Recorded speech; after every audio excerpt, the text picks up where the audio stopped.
الحمد لله رب العالمين الرحمن الرحيم مالك يوم الدين والعاقبة للمتقين والصلاة والسلام على رسوله الكريم أما بعد فإن خير الحديث كتاب الله وخير الهدي هدى محمد صلى الله عليه وسلم وشر الأمور محدثاتها الرجيم وما خلقت الجن والإنس إلا ليعبدون وقال تعالى فأعوذ بالله من الشيطان الرجيم ظهر الفساد في البر والبحر بما كسبت أيدي الناس وقال رسول الله صلى الله عليه وسلم عن أبي هريرة رضي الله تعالى عنه قال قال رسول الله صلى الله عليه وسلم كل أمتي يدخلون الجنة إلا من أبى قالوا ومن يأبى يا رسول الله قال من أطاعني دخل الجنة ومن عصاني فقد أبى رواه مسلم وقال رسول الله صلى الله عليه وسلم عن أبي هريرة رضي الله تعالى عنه قال قال رسول الله صلى الله عليه وسلم لا يدخل الجنة جسد غذي بالحرام رواه مسلم وقال رسول الله صلى الله عليه وسلم من تشبه بقوم فهو منهم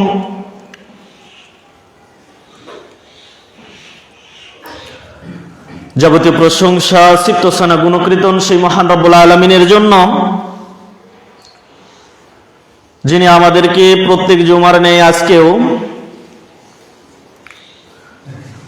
বাইতুস সালাম জামি মসজিদের কাছের এবং দূরের ভাই ও ভগ্নীগণকে পর্যন্ত দুনিয়াবি শত ব্যস্ততাকে পিছনে ফেলে একমাত্র তারই সন্তুষ্টি অর্জনের লক্ষ্যে পরকালে জান্নাত লাভের উদ্দেশ্যে আজকে কোরআন এবং সুন্নাহ থেকে কিছু জ্ঞান অর্জন করার জন্য আপনাকে আমার মতো এক নগণ্য জ্ঞানের অধিকারী যার থেকে আপনাদেরকে কিছু জ্ঞান নেবার তৌফিক এনায়েত করলেন সেই মহান রব্বুল আলামিনের প্রশংসা জ্ঞাপন করি। সকলে বলি আলহামদুলিল্লাহ। সালাত ও সালাম বর্ষিত হোক সেই সুন্দর মানুষটির প্রতি যার আনিত বিধান বাস্তবায়ন করতে পারলে এই সমাজটা হবে সুন্দর ও সুশোভিত, যার আনিত বিধান বাস্তবায়ন করতে পারলে এই সমাজের পথহারা পথভোলা মানুষগুলো পাবে সঠিক পথের দিশা,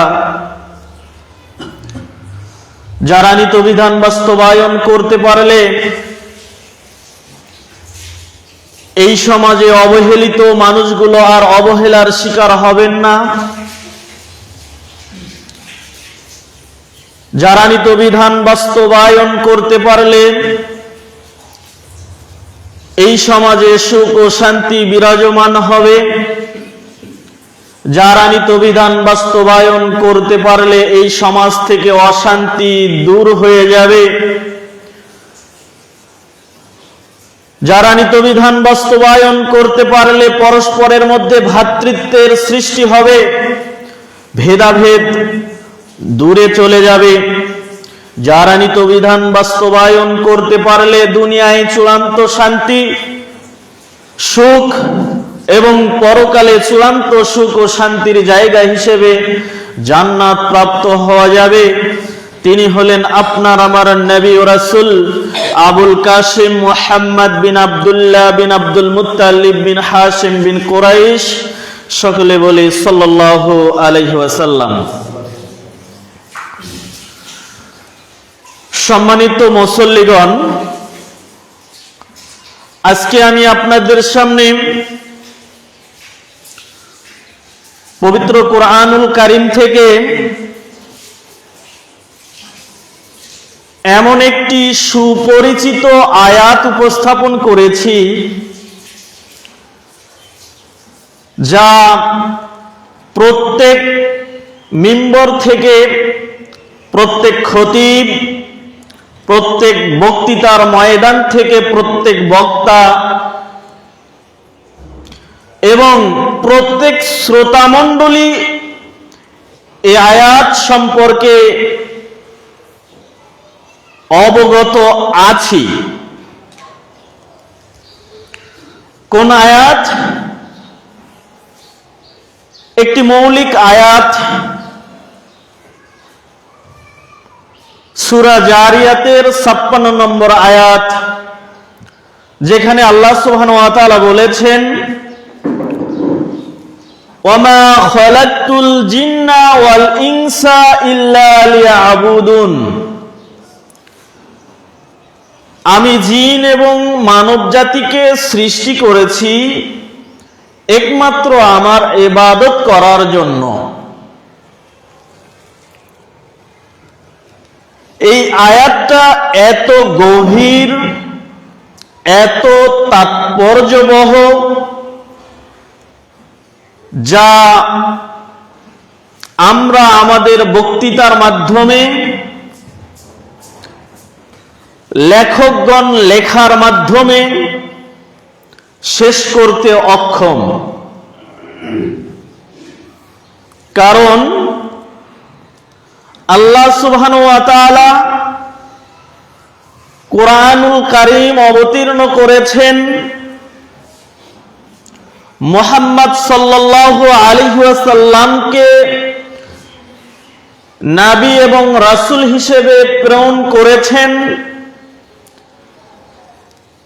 একমাত্র এই উদ্দেশ্যে যে কোরআনুল কারীমের মধ্যে যা আদেশ এবং নিষেধ করা হয়েছে, আদেশগুলো পালন, নিষেধগুলো বর্জন করার নাম হচ্ছে ইবাদত।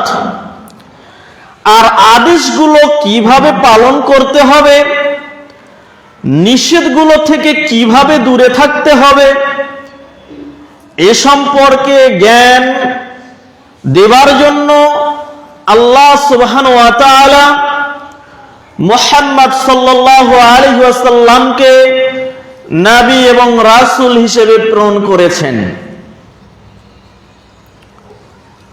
তো যে আয়াত, এই আয়াতের মধ্যে সবকিছু লুকিয়ে আছে, সবকিছু লুকিয়ে আছে।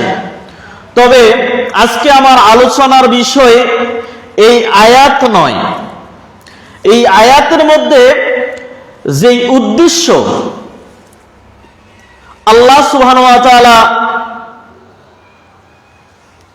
বলেছেন যে আমি মানব এবং জিন জাতিকে সৃষ্টি করেছি একমাত্র আমার ইবাদত করার জন্য।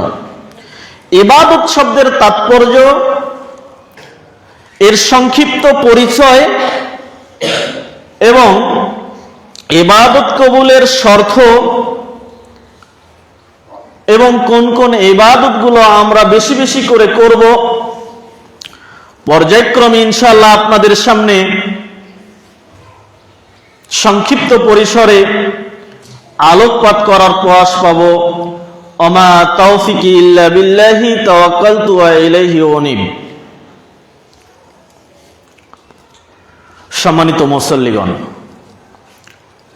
ইবাদা এমন একটি শব্দ যার একক বাংলা কোনো অর্থ নেই। কেউ যদি ইবাদা শব্দের একক বাংলা অর্থ করতে চায় তাহলে সে অক্ষম হবে। আর এটা হচ্ছে বাংলা ভাষার সীমাবদ্ধতা। আর আরবির একটা মহত্ব, অ্যারাবিক ল্যাঙ্গুয়েজের একটা ভারত্ব, গভীরতা এখানেই প্রমাণ পাওয়া যায়। তাই ইবাদা শব্দটার অর্থ এবং ইবাদা শব্দের ব্যাখ্যা করতে গিয়ে ব্যাখ্যাকারকগণ, তাফসীরবিদগণ অনেক সময় অনেক বিষয়ে ভুল করেছেন, সঠিক সিদ্ধান্তে আসতে পারেননি। কিভাবে? ইবাদা শব্দের অর্থ হচ্ছে কি, আপনারা মুজামুল ওয়াফি এবং আরবি অভিধানগুলো খুলে দেখবেন, সেখানে অনেক জায়গায় ইবাদত শব্দের অর্থ শুধু এতটুকু করা হয়েছে যে ইবাদত শব্দের অর্থ হচ্ছে উপাসনা করা, একটা অভিধানে। আরেকটা অভিধানে দেখবেন যে সেখানে ইবাদত শব্দের অর্থ করা হয়েছে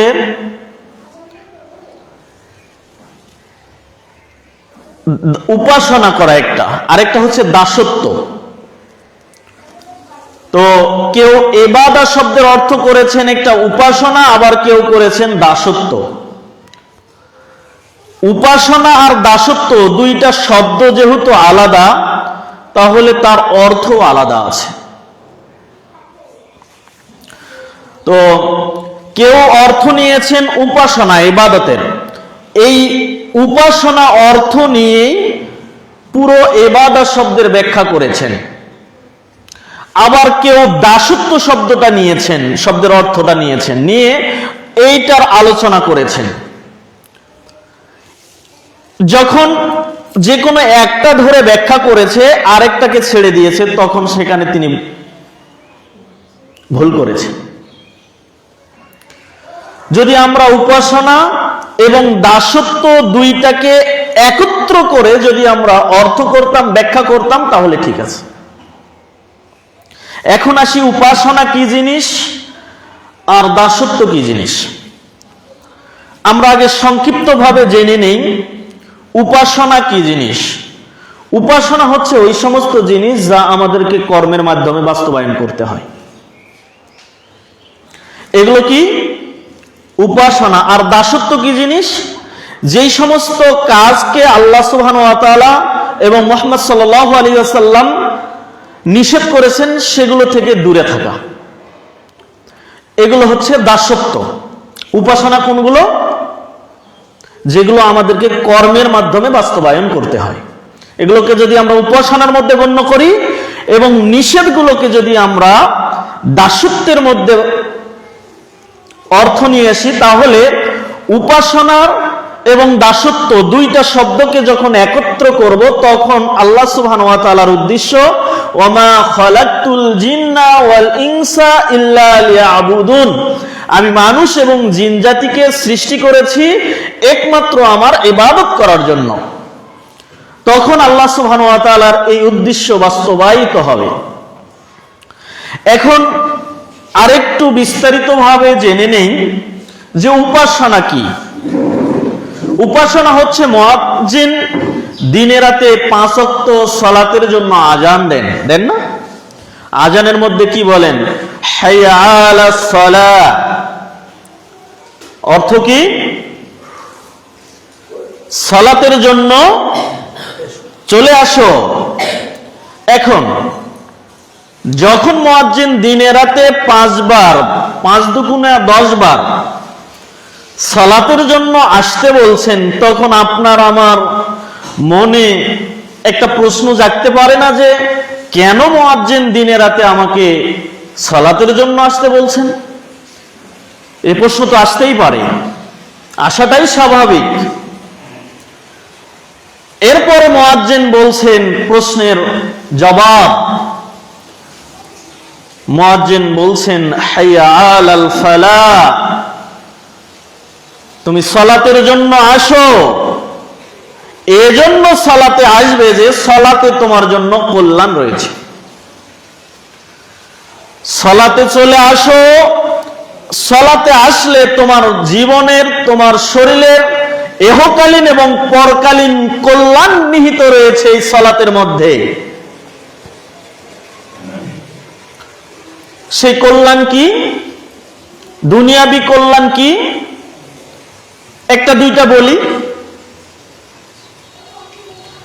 বর্তমান বৈজ্ঞানিক গবেষণায় বিজ্ঞানীগণ বলছেন, কোন মানুষ যদি 5 ওয়াক্ত সালাত আদায় করে, এই 5 ওয়াক্ত সালাতের মধ্যে রুকু এবং সাজদা করবে, রুকুতে যদি 10 তাসবিহ পরিমাণ সময় ব্যয় করে এবং সাজদাতে যদি 10 তাসবিহ সম পরিমাণ সময় ব্যয় করে রুকু এবং সাজদা করে সালাত আদায় করে, বৈজ্ঞানিকগণ বলছেন যে এই মানুষটা কখনো হার্ট অ্যাটাক, ব্রেন স্ট্রোক করে মৃত্যুবরণ করবে না। তার ব্রেন স্ট্রোক হবে না। এইটা আধুনিক সায়েন্স এর একটা থিওরি এবং এর প্র্যাকটিক্যাল তারা প্রমাণ করেছেন। এরপর তারা এই বিষয়টা বলেছে। তাহলে সালাত আদায় করলে আপনার দুনিয়াবি কল্যাণ রয়েছে কিনা? অবশ্যই দুনিয়াবি কল্যাণ রয়েছে।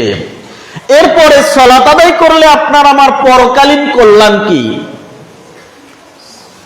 এ সম্পর্কে রাসূল সাল্লাল্লাহু আলাইহি ওয়াসাল্লাম বলেছেন, আউয়ালু মা ইউহাসাবু বিহিল আবদু ইয়াউমাল কিয়ামা আন আমালিহি ইবাদাতিস সালাহ। কিয়ামতের দিন সর্বপ্রথম যে আমলের হিসাব গ্রহণ করা হবে সেই আমলের নাম হচ্ছে সালাত।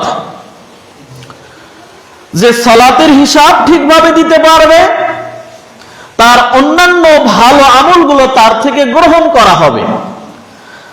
আর যে ব্যক্তি সালাতের হিসাব ঠিকভাবে দিতে পারবে না, অন্যান্য যত ভালো আমলে থাকে না কেন তার থেকে সেগুলো গ্রহণ করা হবে না।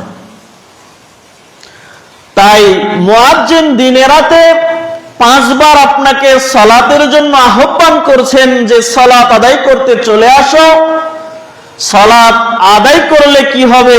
সালাত আদায় করলে আপনার আমার ইহকালীন এবং পরকালীন কল্যাণ রয়েছে। এজন্যই আপনাকে আমাকে অবশ্যই 5 ওয়াক্ত সালাত আদায় করতে হবে। আমরা সুস্থ থাকার জন্য কত প্রকারে না পদ্ধতি গ্রহণ করি, কত চিকিৎসাই না গ্রহণ করি না? কিন্তু আল্লাহ সুবহানাহু ওয়া তাআলা এই সালাতের মধ্যে শিফা দিয়েছেন, রোগ মুক্তি দিয়েছেন। আমরা যদি ঠিকভাবে সালাত আদায় করতে পারি এবং ইসলামী অনুশাসনগুলো মেনে চলতে পারি, তাহলে খুব বেশি ডাক্তারের কাছে যাওয়া লাগবে না। কিন্তু ডাক্তারের কাছে যে একেবারেই যাবেন না এমনটা নয়, কারণ আপনি যদি একেবারে অসুস্থ না হন তাহলে এটা মুমিনের বৈশিষ্ট্য নয়। মুমিনের বৈশিষ্ট্য হচ্ছে মাঝে মধ্যে অসুস্থ হবে, আর এই অসুস্থতার মধ্য দিয়ে মুমিনের শরীরে যেই গুনাহগুলো তার চোখ দিয়ে, তার কান দিয়ে, তার হাত দিয়ে, পা দিয়ে, অন্তর দিয়ে যে গুনাহগুলো করেছে, এই গুনাহগুলো আল্লাহ সুবহানাহু ওয়া তাআলা রোগ দেওয়ার মাধ্যমে, কষ্ট দেওয়ার মাধ্যমে মিটিয়ে দিবেন। তাই অবশ্যই আমাদের মাঝে মধ্যে রোগ হওয়া দরকার। কেউ যদি বলে যে আমি জীবনে কোনোদিন ওষুধ খাইনি, ডাক্তারের কাছে যাইনি, এটা মুমিনের লক্ষণ নয়। তাই মুমিনের লক্ষণ হচ্ছে মাঝে মধ্যে অসুস্থ হয়ে যাওয়া, আর যখন অসুস্থ হয়ে যায় মুমিন তখন আল্লাহর শরণাপন্ন হয়ে যায়, আল্লাহকে বেশি বেশি করে স্মরণ করে, আল্লাহর জিকির আজগার করে, আর এর মাধ্যমে আল্লাহ সুবহানাহু ওয়া তাআলা তার শরীরের, মনের, অন্তরের যত পাপ রয়েছেন এগুলো মিটিয়ে দেন। তো বলছিলাম উপাসনার বিষয়ে। উপাসনা হচ্ছে আপনাকে 5 ওয়াক্ত সালাত মসজিদে এসে আদায় করতে হবে। আপনি যখন জোহরের সালাত আদায় করলেন, আসরের সালাত আদায় করলেন, মাগরিবের সালাত আদায় করলেন, এশার সালাত আদায় করলেন, ফজরের সালাত আদায় করলেন, এই সালাত আদায় করতে আপনার দিনে রাতে 24 ঘন্টার মধ্যে 2 থেকে 2.5 ঘন্টা সময় ব্যয় করতে হয়। 2.5 ঘন্টা লাগে না, 2 ঘন্টার মধ্যেই শেষ হয়ে যায়। তো আরো থাকে 22 ঘন্টা। তো আপনি যখন সালাত আদায় করতে আসলেন ফজরের সময়, আধা ঘন্টা ব্যয় করলেন। এই আধা ঘন্টা সালাত আদায় করে আপনি বাড়িতে চলে গেলেন। জোহরের সালাতের আগে আর কোনো সালাত নেই, তবে জোহা, চাশত, ইশরাক, আওয়াবিন এগুলো ভিন্ন বিষয়।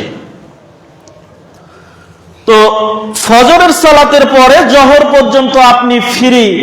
এই সময়ে আপনি দুনিয়াবি কাজ করবেন, ক্ষেত খামারে যাবেন, আপনার জীবিকা উপার্জন করার জন্য, আপনার রেজেক তালাশের জন্য আপনাকে আল্লাহ যেতে বলেছেন, যেতে হবে।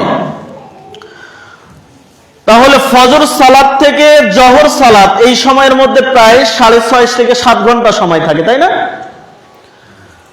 এবং এই 6 থেকে 7 ঘন্টা পরে আপনাকে আমাকে জোহর সালাত আদায় করতে হয়।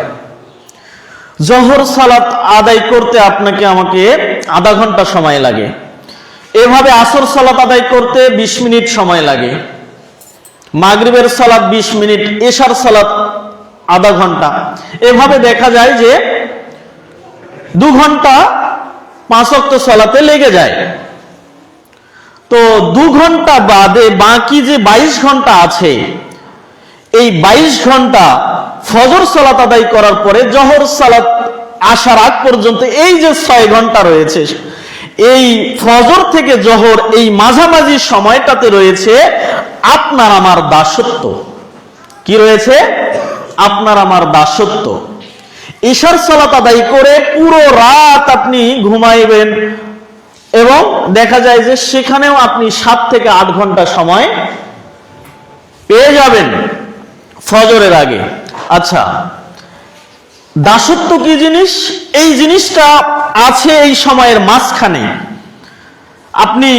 আমি যখন ফজর সালাত আদায় করলাম, এই ফজর সালাত আদায় করার পরে আমি বের হয়ে গেলাম বাড়ি থেকে, জমিতে গেলাম। জমিতে গিয়ে জমিনের আল, এদিকে কি বলে?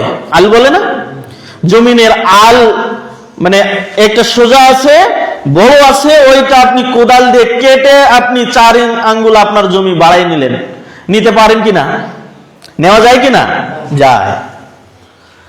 আবার ফজরের সালাতের পরে আপনি চায়ের স্টলে গিয়ে অমুক ব্যক্তি সম্পর্কে গীবত চর্চা শুরু করলেন, করা যায় কিনা?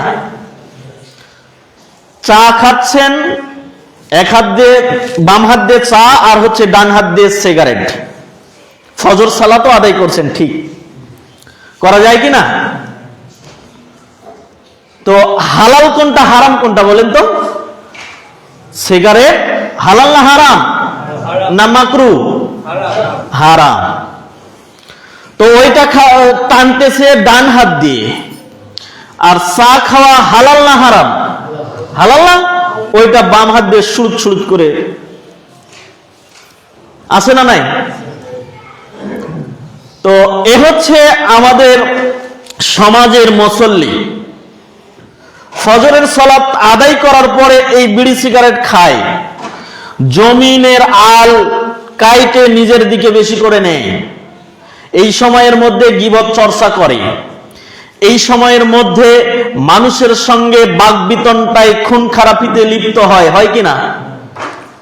আবার দেখবেন রাতের বেলায় এশার সালাতের পরে মানুষ যখন ঘুমিয়ে যায়, এই সময়ের মধ্যে চুরি করা যায় কিনা? চুরি করা যায় না? চুরি করা যায়। এরপরে মানুষের বাড়িতে ডাকাতি করা যায়। হ্যাঁ, এই সময়ের মধ্যে অন্যায় অশ্লীলতা কাজে লিপ্ত হওয়া যায়, যায় কি যায় না? চুরি করা হারাম না হালাল? হারাম। এটা কবিরা গুনাহ। আল্লাহ রাসূল বলছেন, চোর যখন চুরি করে, চুরি করা অবস্থায় মুমিন থাকে না। চোর যখন চুরি করে, চুরি করা অবস্থায় মুমিন থাকে না। তার ঈমানটা চুরি করা অবস্থায় তার মাথার এক বিঘত উপরে উঠে যায়।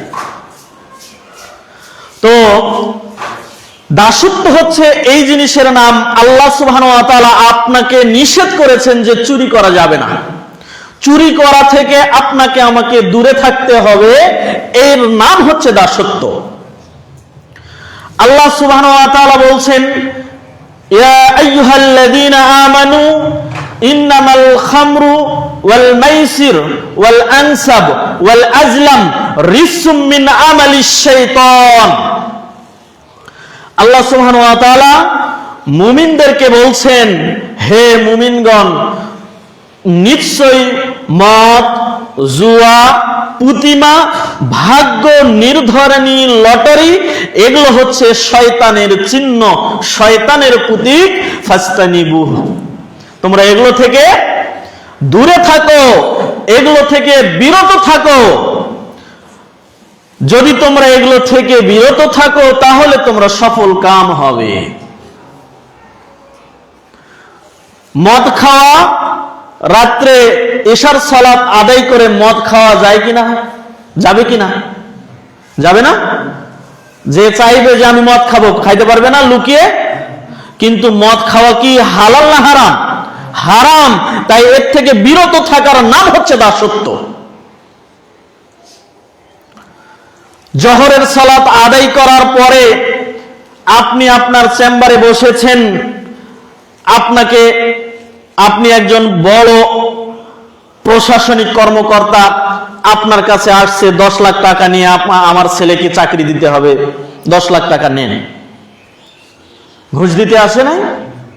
বাংলাদেশ তো দুর্নীতিতে চ্যাম্পিয়ন হয়েছে, হচ্ছে, হতেই থাকবে। পরিবেশ তাই বলছে। আমরা ওইদিকে যাচ্ছি না।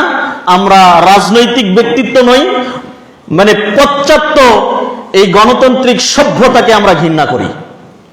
গণতান্ত্রিক সভ্যতা কখনো জাতির মধ্যে শান্তি দিতে পারে নাই এবং কিয়ামত পর্যন্ত পারবে না। আর গণতান্ত্রিক পন্থায় দ্বীন ইসলামের বিধান কায়েম করা তো বহু দূরের কথা।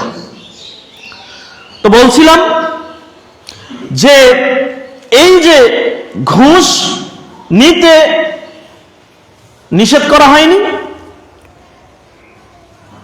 রাশি ওয়াল মুরতাশি কিলাহুমা ফিন্নার, মানে ঘুষ দাতা এবং ঘুষ গ্রহণকারী উভয়ে জাহান্নামে।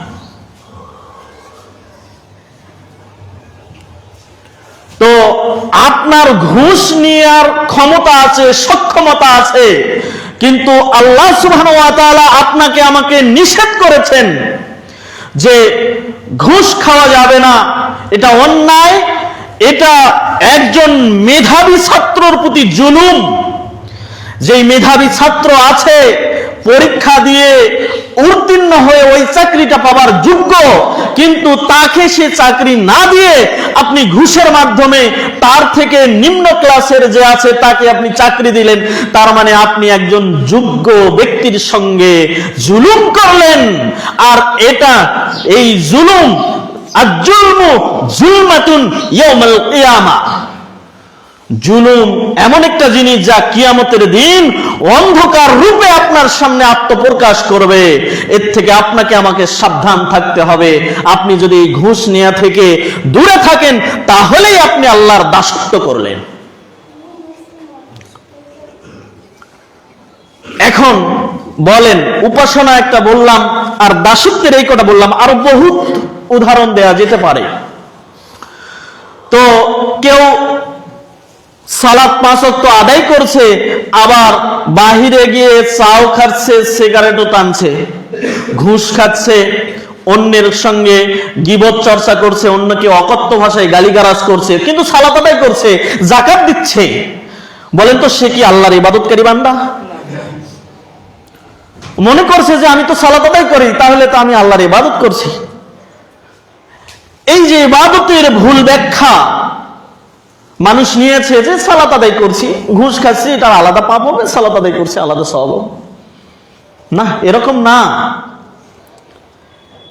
ইসলাম কোনোটাকে ছেড়ে দিয়েছেন আবার কোনোটাকে ধরেছেন, এরকম নয়। উদখুলু ফিস সিলমি কাফা, পরিপূর্ণভাবে ইসলামে প্রবেশ করতে হবে। আপনি ইসলামের কিছু অংশ মানবেন, কিছু অংশ মানবেন না, আপনার যতটুকু পছন্দ ততটুকু আপনি গ্রহণ করবেন, আর যতটুকু আপনার বিরুদ্ধে চলে যায় আপনি সেইটা থেকে বেঁচে থাকবেন না। এটা ইসলাম নয়। আপনাকে কমপ্লিট ভাবে দ্বীন ইসলামের অনুশাসন মেনে চলতে হবে, আদেশগুলোকে পালনের মাধ্যমে, নিষেধগুলো বর্জন করার মাধ্যমে।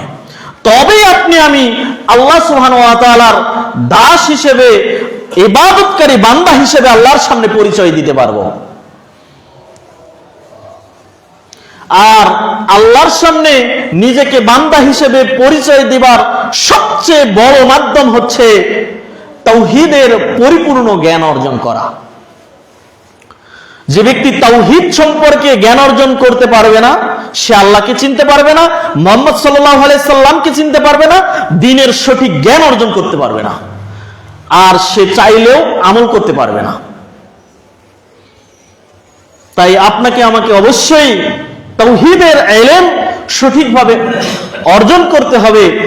শুকরিয়া, আলহামদুলিল্লাহ। এজন্য বলছি যে আপনারা বাংলার জমিনে একজন স্বনামধন্য আলেমকে আপনারা পেয়েছেন, প্রফেসর ডক্টর আবু বকর মোহাম্মদ জাকারিয়া হাফিজাহুল্লাহ তাআলা। স্যার যে পরিমাণ তাওহীদের উপর জ্ঞান রাখেন, আমরা মনে করি বাংলাদেশের শ্রেষ্ঠ আলেমদের প্রথম সারির প্রথম আলেম তিনি। আমি আজকে এখানে চাইছিলাম যে তাওহীদের উপর কথা বলবো, কিন্তু সেটা না বলে আমি এখানে আসা পর্যন্ত মনে করছিলাম যে তাওহীদের উপর আলোচনা করব, কিন্তু চিন্তা করলাম যে এখানে আবু বকর জাকারিয়া স্যার এসে আলোচনা করেন, প্রফেসর লোকমান স্যার এসে এখানে আলোচনা করেন, ডক্টর মঞ্জুরে ইলাহি আসছেন কিনা জানি না। তো এত বড় বড় আলেমদের আপনারা শরণাপন্ন, আপনারা সাক্ষাৎ পেয়েছেন, এটা আপনাদের জন্য অত্যন্ত একটা আনন্দের এবং ইলম অর্জন করার সুন্দর মাধ্যম আপনারা পেয়েছেন। আল্লাহ সুবহানাহু ওয়া তাআলা তাদের ইলমকে আরো বৃদ্ধি করে দিন, দ্বীনের আরো বেশি কাজ করবার তৌফিক দান করুন, আল্লাহুম্মা আমিন। সম্মানিত মুসল্লিগণ, তো বলছিলাম যে বিষয়টা, যে ইবাদত আপনাকে পরিপূর্ণভাবে করতে হবে। ইবাদত হচ্ছে আদেশগুলো পালন এবং নিষেধগুলো বর্জন। আদেশ পালন নিষেধ বর্জন করার মাধ্যমে আপনাকে আল্লাহর ইবাদত করতে হবে। শুধু 5 ওয়াক্ত সালাত আদায় করলেন, সামর্থ্য আছে, হজ করলেন, ওমরা করলেন 2 বার 3 বার 4 বার 5 বার, হ্যাঁ, যাকাত দিলেন, মনে করলেন যে না আমি তো আল্লাহর ইবাদত করছি, আপনি আবার সুদের সঙ্গে জড়িত, ঘুষের সঙ্গে জড়িত, ব্যাংকে টাকা রেখেছেন, কোটি কোটি টাকা রেখেছেন, হবে না। আপনি 5 ওয়াক্ত সালাত আদায় করে যদি ঘুষের সঙ্গে জড়িত হন, সুদের সঙ্গে জড়িত হন, তো আল্লাহ রাসূল সাল্লাল্লাহু আলাইহি ওয়াসাল্লাম বলছেন, আন আবি হুরায়রা রাদিয়াল্লাহু তাআলা আনহু قال قال رسول الله صلى الله عليه وسلم لا يدخل الجنة جسد غذي بالحرام। আবু হুরায়রা রাদিয়াল্লাহু তাআলা আনহু থেকে বর্ণিত, তিনি বলেন রাসূল সাল্লাল্লাহু আলাইহি ওয়াসাল্লাম বলেছেন, ওই দেহটা জান্নাতে প্রবেশ করবে না যেই দেহটা হারাম খাদ্য দ্বারা গঠিত। আপনি সুদের টাকায় বাড়ি করছেন, সুদের টাকায় গাড়ি করছেন, সুদের টাকায় আপনার সবকিছু চলছে, আর আপনি সুখে শান্তিতে থেকে ইবাদত 5 ওয়াক্ত সালাত আদায় করছেন, মনে অনেক আনন্দ, এই আনন্দ থাকবে না। সময় থাকতেই সাবধান হতে হবে, এই সুদ ঘুষ থেকে ফিরে আসতে হবে, হালাল পথে উপার্জন করতে হবে। মনে রাখবেন, হারামের বরকত নেই আর হালালের বরকতের শেষ নেই। কিভাবে? একটা উদাহরণ না দিলে আমরা বুঝবো না। কুকুরের বাচ্চা হয় কয়টা বলেন তো একসঙ্গে? 5, 7টা, 8টা, 10টা, 15টা, 17টা পর্যন্ত হয়, আরো বেশি হতেও পারে। কিন্তু একটা কুকুর যখন 5-7টা বাচ্চা জন্ম দেয়, জন্ম দেওয়ার পর এইটা বেড়ে উঠতে উঠতে উঠতে উঠতে আর খুঁজে পাওয়া যায়, দেখা যায় যে মায়ের সঙ্গে আছে 1টা অথবা 2টা, আবার দেখা যায় যে নাই, আছে কিনা? ওইটা কি হালাল না হারাম? হয় কয়টা? 7, 8টা, 9টা, 10টা, 15টা, কিন্তু বড় হতে হতে হতে হতে আর থাকে না। কিন্তু আপনার বাড়িতে আছে একটা গরু, গরু বছরে কয়টা করে বাচ্চা দেয়? 1টা। কুকুর মানুষ কি খায়? বাঙালি খায়? খায় না। আর গরু প্রত্যেক মোড়ে মোড়ে প্রত্যেক দিন জবাই হচ্ছে 1টা 2টা করে। ঈদের সময় আসলে তো কত গরু জবাই হয় বলতে হবে? হয় কয়টা বছরে? 1টা। মানুষ খায়ও জনমের মতো, তারপরে প্রত্যেক মানুষের বাড়িতে 1টা 2টা 3টা 4টা 5টা 10টা করে গরু আছে না নাই? এটা হালাল না হারাম? হালাল। হালালের বরকত আপনাকে এইটার থেকে নিতে হবে, বুঝ এখান থেকে নিতে হবে। হারামের যে বরকত নেই, ওই কুকুরের বাচ্চা থেকে আপনাকে শিক্ষা নিতে হবে। যদি এই দুইটার তফাৎ পার্থক্য বুঝতে পারেন, তবেই আপনি সুদের ব্যবসা থেকে দূরে আসবেন, ঘুষের ব্যবসা থেকে দূরে আসতে বাধ্য। আর যদি মনে করেন যে এই কান্দে শুনলাম, এই কান্দে বের করে দিয়েছে, ইমাম সাহেব কি বোঝে, মৌলানা কি বোঝে, ওরা দুনিয়ার কিছু বোঝে, এইটা যদি আপনার লক্ষ্য থাকে, আর আলেমের ভুল ধরার যদি আপনার স্বভাব থাকে, হ্যাঁ, 3 থাপা মাটি যখন মুখে পড়ে নাই ততদিন আপনার পেটও ভরবে না, চোখও ভরবে না, আপনার অভাবও মিটবে না, আপনার অন্তরে শান্তিও ফিরে আসবে না। একটু লক্ষ্য করে দেখবেন, যারা হারামের সঙ্গে জড়িত এরা শান্তিতে ঘুমাইতে পারে না, শান্তিতে ঘুমাইতে পারে না, তার ঘুমটা শান্তির হয় না।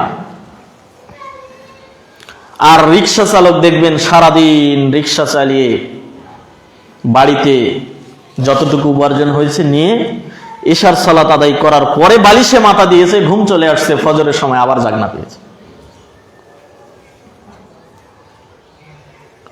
অবশ্যই আপনাকে আমাকে হারাম পথ বর্জন করতে হবে। যদি আপনি হারাম পথ বর্জন করে আল্লাহর ইবাদত করেন, সেই আল্লাহ সুবহানাহু ওয়া তাআলা আপনার আমলগুলো গ্রহণ করবেন। আর যদি হারাম খেয়ে ইবাদত করেন, এটা আপনার শুধু কষ্ট করাই হবে, এর ফল আপনাকে আল্লাহ দিবেন না। কারণ আল্লাহ পবিত্র। ইন্নাল্লাহা তাইয়্যিবুন লা ইউকবালুল্লাহা ইল্লা তাইয়্যিবা, নিশ্চয়ই আল্লাহ তাআলা হচ্ছেন পবিত্র, তিনি পবিত্র বস্তু ছাড়া অন্য কিছুই গ্রহণ করেন না। তাই আপনাকে অবশ্যই পবিত্র বস্তু থেকে ভক্ষণ করতে হবে, পবিত্র বস্তু থেকে ভক্ষণ করেই আল্লাহর ইবাদত করতে হবে, তবেই আল্লাহ আপনার ইবাদতকে ইবাদত হিসেবে গ্রহণ করবেন।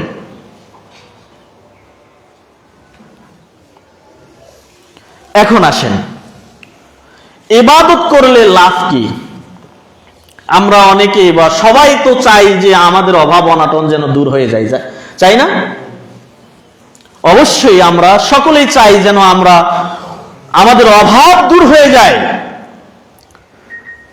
অভাব দূর করার মূলনীতি আল্লাহ রাসূল সাল্লাল্লাহু আলাইহি সাল্লাম বলছেন, আল্লাহ তাআলা বলছেন, ক্বাল আল্লাহু সুবহানাহু ওয়া তাআলা, আল্লাহ সুবহানাহু ওয়া তাআলা বলেন, ক্বালা রাসূলুল্লাহ সাল্লাল্লাহু আলাইহি ওয়াসাল্লাম, রাসূল সাল্লাল্লাহু আলাইহি ওয়াসাল্লাম বলেছেন, রাসূল সাল্লাল্লাহু আলাইহি ওয়াসাল্লাম বলছেন, ক্বাল আল্লাহু তাবারাকা ওয়া তাআলা, এই কথা আল্লাহ সুবহানাহু ওয়া তাআলা বলেছেন। তার মানে কি? হাদিসে কুদসি, হাদিসে কুদসির মধ্যে আল্লাহ সুবহানাহু ওয়া তাআলা বলছেন, ইয়া ইবনা আদম তাফাররাক লি ইবাদাতি আমলা কলবাকা গিনা ওয়া আমলা ইয়াদাইকা রিজকা। وقال الله تبارك وتعالى يا ابن آدم لا تبعد مني আমলা কলবাকা ফাকরা ওয়া আমলা ইয়াদাইকা শুগুলা।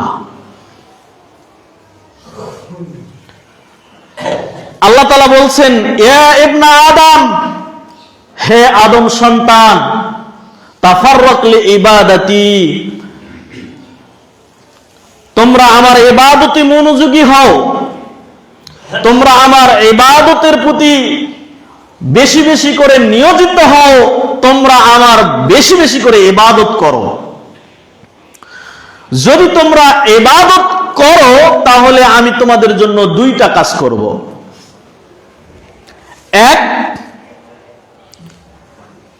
আমলা কলবাকা গিনা, আমি তোমার অন্তরটাকে ধনাত্মতায় পরিপূর্ণ করে দিব। ওয়া আমলা ইয়াদাইকা রিজকা, আর দ্বিতীয় যে কাজটি করব সে কাজটি হচ্ছে আমি তোমার দুই হাতকে রিজিক দ্বারা ভরিয়ে দিব। ওয়াকালা তাআলা, এরপরে আল্লাহ সুবহানাহু ওয়া তাআলা বলেন, ইয়া ইবনা আদম লা তুবাইদ মিন্নি, হে আদম সন্তান, তুমি আমার ইবাদত থেকে মুখ ফিরিয়ে নিও না, তুমি আমার ইবাদত করা থেকে দূরে সরে যেও না। যদি তুমি আমার ইবাদত করা থেকে দূরে সরে যাও তাহলেও আমি তোমার জন্য দুইটা কাজ করব। এক, আমলা কলবাকা ফাকরা, আমি তোমার অন্তরটাকে ফকির করে দিব। যদি তুমি আমার ইবাদত না করো তাহলে আমি তোমার অন্তরটাকে ফকির করে দিব, গরিব করে দিব, দরিদ্র করে দিব, সংকীর্ণ করে দিব।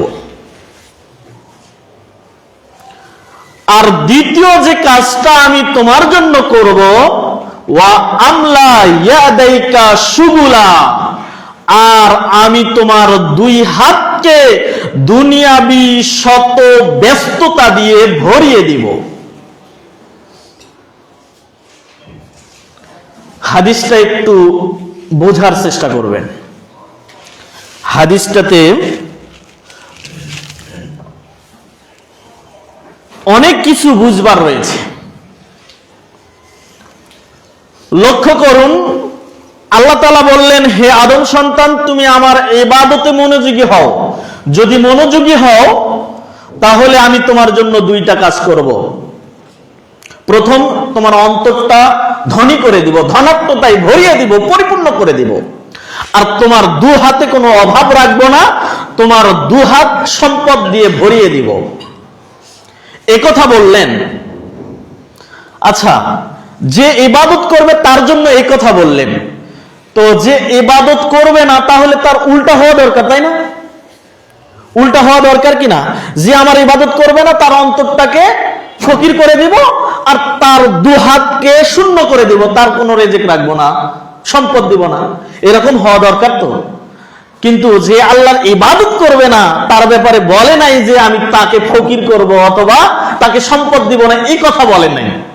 বলছেন কি, ওয়া আমলা ইয়াদাইকা শুগুলা, আমি তোমার দুহাতকে দুনিয়াবি শত ব্যস্ততা দিয়ে ভরিয়ে দিব। তার মানে তুমি কোটি টাকার মালিক হতে পারো, তোমার বিলিয়ন ট্রিলিয়ন সম্পদ থাকতে পারে, কিন্তু তোমার দুই হাতে এত ব্যস্ততা দিয়ে দিব যে তুমি রাত্রে ঘুমানোর সময় পাবে না, খাবার সময় ঠিকভাবে পাবে না, হ্যাঁ তুমি দুনিয়া নিয়ে ব্যস্ত থাকবে।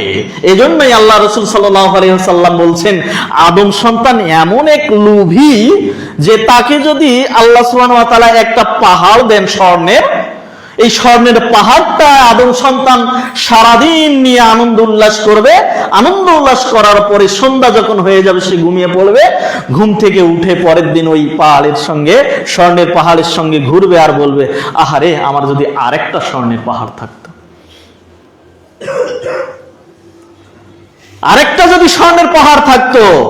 তো তখন আল্লাহ রাসূল বলছেন যে আদম সন্তানের মুখ ততক্ষণ পেট ভর্তি হবে না যতক্ষণ না 3 থাপা মাটি তার উপর পড়বে।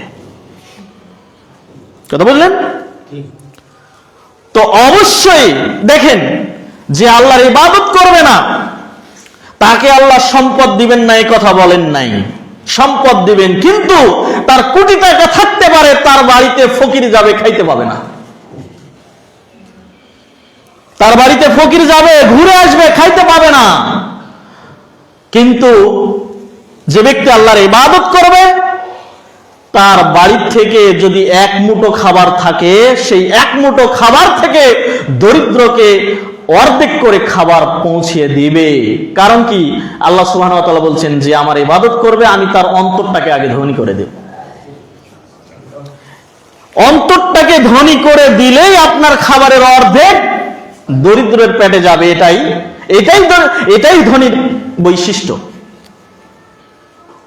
এইটাই ধনীর বৈশিষ্ট্য। আর ইবাদতকারীর গুণ এটাই। আজকের দিনে দেখেন না, দেশে যত রাজনীতিবিদ আছে কত দুর্নীতি করে, কতগুলো করে। কিছুদিন আগে শুনছিলাম যে 300টা বাড়ি আছে একজনের, না 200টার বেশি বাড়ি করছে একজন, নাম নিচ্ছি না, নাম বলার দরকার নেই। তো একটা মানুষের কতগুলো বাড়ি লাগে, কতগুলো বিল্ডিং লাগে। হাদিসের সঙ্গে মিলে যায় না যে 3 থাপা মাটি ছাড়া তার পেট ভরবে না। আল্লাহু আকবার কাবীরা, লা হাওলা ওয়ালা কুওয়াতা ইল্লা বিল্লাহ।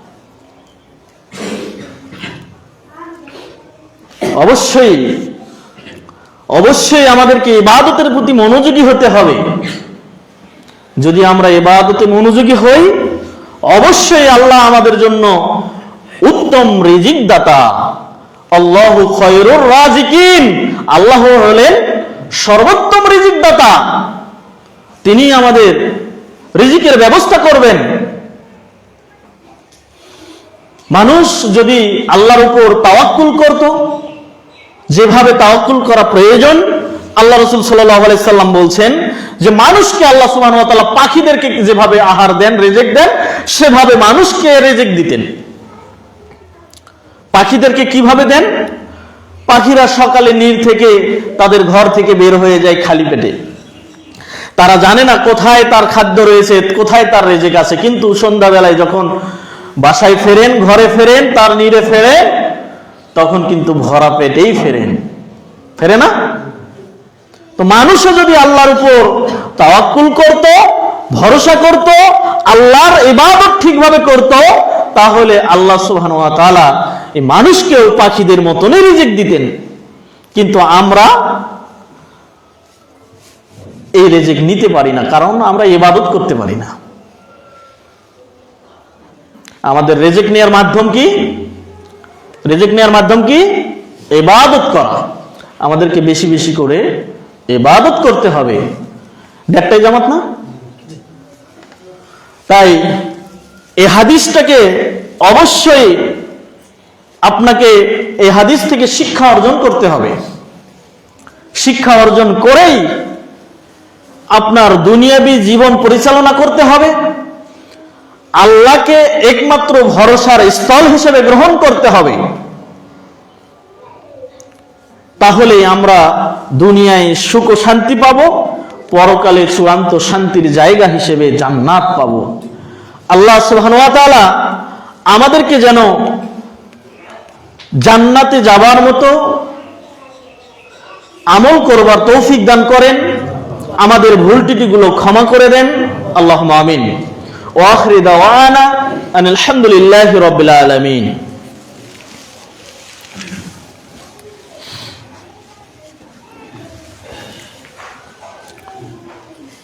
আলহামদুলিল্লাহি ওয়াহদা ওয়াসসালাতু ওয়াসসালামু আলা মান লা নাবিয়্যা বা'দা। وقال رسول الله صلى الله عليه وسلم من تشبه بقوم فهو منهم। 2-3 মিনিট লেট হলে সমস্যা হবে। সামনে একটা গুরুত্বপূর্ণ বিষয়, আমি যে বিষয়টা আলোচনা করতে চাইছিলাম এটারে অনেক কিছু আলোচনার বাহিরে থেকে গেল, আলোচনা করা সম্ভব হয়নি। তারপরেও আজকে সামনে 31st নাইট আছে না নাই? তো এইটাতে মুসলিমরা এটার মধ্যে ঢুকে গেছে কিনা, এই 31st নাইটে কি করে আতশবাজি, পটকা ফুটানো, অমুসলিমদের কালচার আমরা মুসলিমরা গ্রহণ করছি। এই 31st নাইট কিভাবে হলো, কোথায় থেকে উদ্ভাবন হলো, কে করলো, কি জন্য এটা করে, মুসলমান জাতি এটা ভুলে গেছে।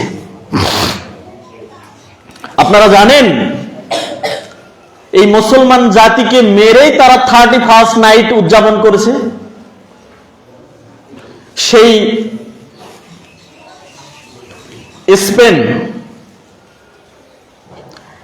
স্পেন মুসলিমরা শাসন করেছিল 800 বছর।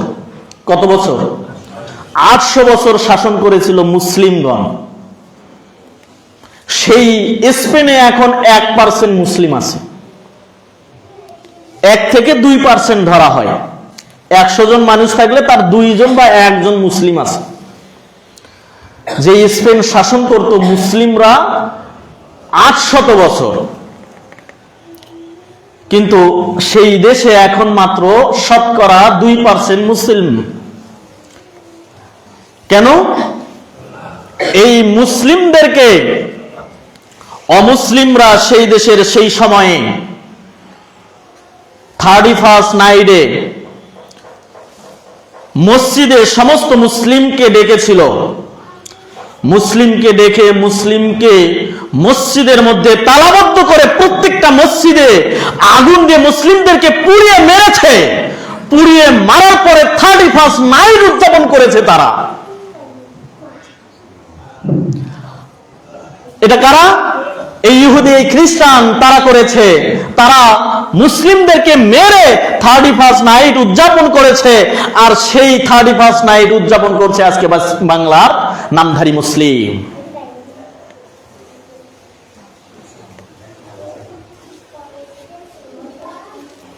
আজকে পৃথিবীতে মুসলিমের সংখ্যা কত কোটি বলেন তো? 200 কোটি। আর ইহুদির সংখ্যা মাত্র 2 কোটি। কয় কোটি? 2 কোটি। আর মুসলিমের সংখ্যা 200 কোটি, যার 22 কোটি মুসলিম আছে শুধু ভারতে। বাংলাদেশে শতকরা বলা হয় 90% মুসলমান, তার মানে 15 কোটি মুসলমান আছে ধরেন বাংলাদেশে। তো 200 কোটি মুসলমান মার খাওয়ার জন্য না মার দেওয়ার জন্য বলেন তো? মার দেওয়ার জন্য। আর 2 কোটি মার খাওয়ার উপযুক্ত না মার দেওয়ার উপযুক্ত? মার খাওয়ার উপযুক্ত। কিন্তু হচ্ছেটা কি? মার খাচ্ছে কারা, মার দিচ্ছে কারা? 200 কোটি মুসলিমকে মারছে 2 কোটি ইহুদি। তাহলে আপনার 200 কোটি মুসলমানের অবস্থা কি দেখুন, চিন্তা করেন। আপনি 31st নাইট ছাড়তে পারেন নাই, আপনি বিড়ি সিগারেট ছাড়তে পারেন নাই, আপনি ধূমপান ছিঁড়তে পারেন নাই, আপনি ইয়াবা ফেন্সিডিল ছাড়তে পারেন নাই, নিজেকে মুসলিম পরিচয় দিচ্ছেন, আপনি ইসলামের বিধি নিষেধ মান্য করছেন না, হ্যাঁ, আপনি যা ইচ্ছা তাই করছেন, আর আপনি সুদের সঙ্গে জড়িত, ঘুষের সঙ্গে জড়িত, নিজেকে মুসলিম পরিচয় দিচ্ছেন, আপনার এই 200 কোটি মুসলিম মার খাবেই তো। 200 কোটি মুসলিম এভাবেই মার খাচ্ছে। আমরা বেশি কিছু বলতে চাই না। আল্লাহ রাসূল সাল্লাল্লাহু আলাইহি ওয়াসাল্লাম বলছেন, মান তাশাব্বাহা বিকাউমিন ফাহুয়া মিনহুম, যে জাতির সাদৃশ্য গ্রহণ করবে তাদের হাসর নাসর হবে তাদের সঙ্গেই, সেই জাতির সঙ্গেই। এটা ইহুদিদের কালচার, 31st নাইট উদযাপন করা। আপনাকে আমাকে অবশ্যই এই বিজাতীয় কালচার, বিজাতীয় সভ্যতা থেকে আপনাকে আমাকে ফিরে আসতে হবে। আল্লাহ সুবহানাহু ওয়া তাআলা আমাদেরকে যেন সমস্ত প্রকার বিজাতীয় কালচার থেকে দূরে সরে এসে আমাদেরকে মুসলিম হিসেবে দিনাতিপাত করার তৌফিক দান করেন। আল্লাহুম্মা আমিন। সুবহানাকা আল্লাহুম্মা ওয়া বিহামদিকা আশহাদু আল্লা ইলাহা ইল্লা আনতা আস্তাগফিরুকা ওয়া আতুবু